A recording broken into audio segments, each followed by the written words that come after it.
اتڼ او ډانس ورته کوه. و چې یو وزیر اعظم تا یاد کړي په وزیر اعظم هاوس کې، ته به په خپلو کپړو کې نه ځایېږې چې وزیر اعظم زما نوم واخیست.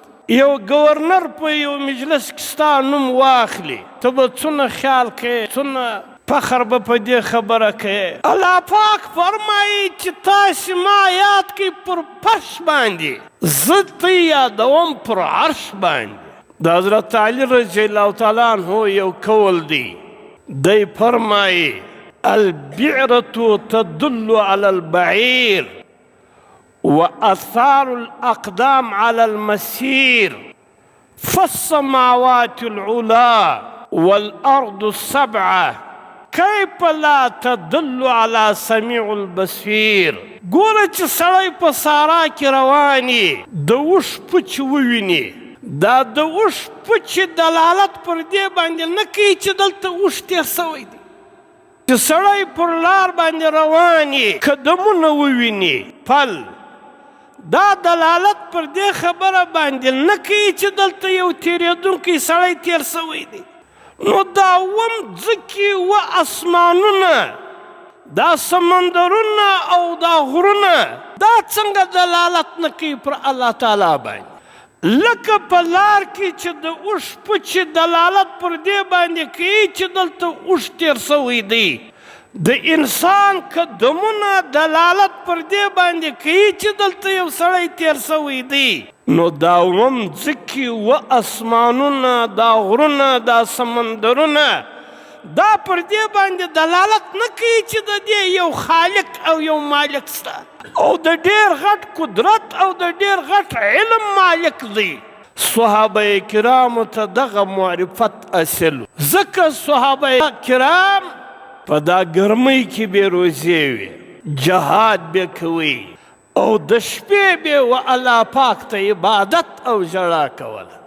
ځکه چې و صحابه کرامو ته د الله پاک معرفت حاصل و. اوس موږ 5 وخته لمونځ موږ نسو کوله، 3 ورځې د الله په لار کې په تبلیغ کې نسو تېروله، ولې چې و موږ ته د الله پاک معرفت نه دی حاصل.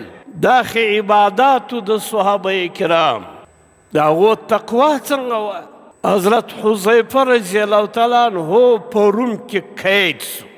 د روم بادشاه ویل چې دا مسلمانانو په باره کې ډېر دا مشهوره ده چې دا له خپله دینه څخه نه اوړي، زه بیا دی وګورم دی څنګه نه جناوي. نو یې په خپل بادشاهي کې یو حسینه ښایسته ښځه پیدا کړه، او بیا یې ډېره سینګار کړه، او بیا دا ښځه په کمره کې د حضرت حذیفه رضی الله تعالی عنه سره په کمره کې ور داخله کړه، او بیا ورته وویل چې د هر حرکت کوئ منع هم ورته کوه، ښه شعرونه ورته وایه، اتڼ او ډانس ورته کوه، چې د ده تقوا زه و دنیا ته ور وښیم چې دی څنګه تقواداره دی. دا ښځې 3 ورځې له حضرت حذیفه رضی الله تعالی عنه سره په کمره کې تېرې کړې. 3 ورځې بعد دا ښځه راووته، و بادشاه ته رپوټ یې ورکړي،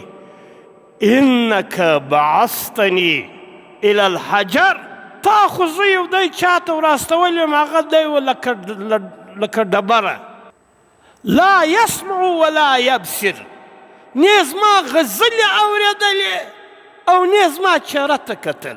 3 ورځې بعد چې تا چې زه استولی وم و یو دی چاته دې وراستولی وم الى الحجر لکه ډبره، لا یسمع ولا یبصر، نه زما غزلې اورېدلې او نه زما ته کتل، دا الله پاک په عبادت کې مشغول و. اوس حضرت حذیفه رضی الله تعالی عنه چې دا مقام ته رسېدلی و، ځکه چې د الله پاک معرفت ورته حاصل و، الله یې یاد. بیا وږی تږی وساتئ چې د ده دا یقین سو چې اوس دا هر شی خوري. د خنزیر غوښې ورته کښېښول، د څښلو دپاره یې شراب ورته کښېښول. 2 ورځې دا شراب او د خنزیر غوښې ورته پرتې وې، حضرت حذیفه رضی الله تعالی عنہ په زړه کې دا قصد وکړي چې دا زما امتحان اخلي، زما د ایمان او زما د دین، زما د تقوا امتحان اخلي، له لوږې او له تندې څخه ځان وژنم، لیکن نه شراب له لاس وړم او نه خنجر له لاس وړم. نو ځکه لقمان حکیم فرمایي چې تاسې الله پاک یادوئ، او د الله پاک یادول چې د انسان الله پاک یادوي، انسان له ګناهو څخه راګرځي. او صحابه کرامو ته دغه معرفت حاصل. عبدالله ابن عمر رضی الله تعالی عنہ یو ورځ د سارا ته وتلی و، په صحرا کې یو شپانه پسونه یې کتل. عبدالله ابن عمر رضی الله تعالی عنہ د دې شپانه امتحان اخیستی چې دی پر دین باندې څونه مضبوطه دی. نو یو دې شپانه ته ویل چې راسه له ما سره خوراک وکړه. هغه ورته ویل چې زما روزه ده. شپانه په صحرا کې و، ګرمي وه، د عربو ډېره سخته ګرمي ده. بیا حضرت عبدالله ابن عمر رضی الله تعالی عنہ ورته ویل چې دا یو پسه ماته راکړه، ډېره غټه رمه ده، زه بیا حلال کم، کباب یې کم، دا غوښې زه بیا هم وخورم، څه ملګري ورسره ول، دا ملګري بیا هم وخوري، ته به په روژه مات باندې وخورې. دې شپانه ورته ویل چې دا پسونه زما نه دي، دا د بل چا دي، زه مزدور یم، په مزدوري دا پسونه ګورم. عبدالله ابن عمر رضی الله تعالی عنہ ورته ویل چې مالک په څه خبرېږي، خو دا بهانه ورته کولی سې و مالک ته چې دا ورک سوی دی په ځنګل کې، دا یو پسه یا لیوانو وخوړی یا ناجوړ و، هلاک سلو. نو دې د سارا شپانه وویل که زه دا عمل وکم فاین الله، الله به چیري؟ خپل مالک خو به خطا باسم، خپل مالک ته خو به یو بانه وکم، لیکن الله خو ما ویني. نو عبدالله ابن عمر رضی الله تعالی عنہ ډېر مطمئنه سو چې په صحرا کې په یو ځنګل کې هم د اسلام او د دین فرمانبرداره خلک شته.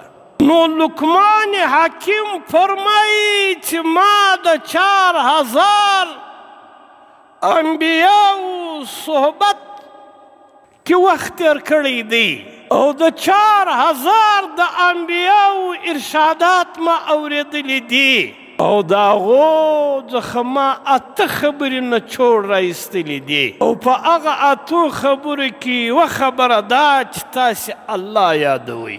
الله پاک هم په یو آیات کې فرمایي فاذکروني، تی ما یادوئ، اذکرکم، نو زه به هم تی یادوم.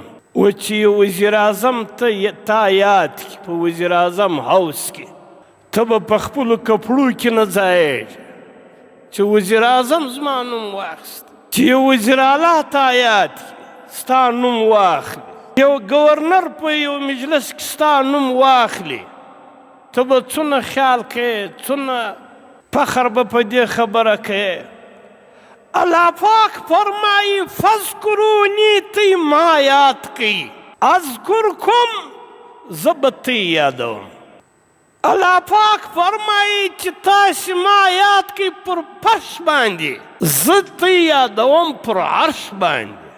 په یو حدیث قدسي کې راځي که زما یو بنده ما په خپل زړه کې یاد کړي، زه هم له خپله ځانه سره یادوم. که چیرې دی ما په یو مجلس کې یاد کړي، زه هم دا بنده په بهتره مجلس کې یادوم چې هغه د فرشتو مجلس دی. که چیرې زما یو بنده په پښو ماته را روان شي، زما رحمت به ده لره په منډه باندې ورځي. فاذکروني، تاسې ما یاد کړئ پر فرش باندې، اذکرکم، زه به تی پر عرش باندې یاد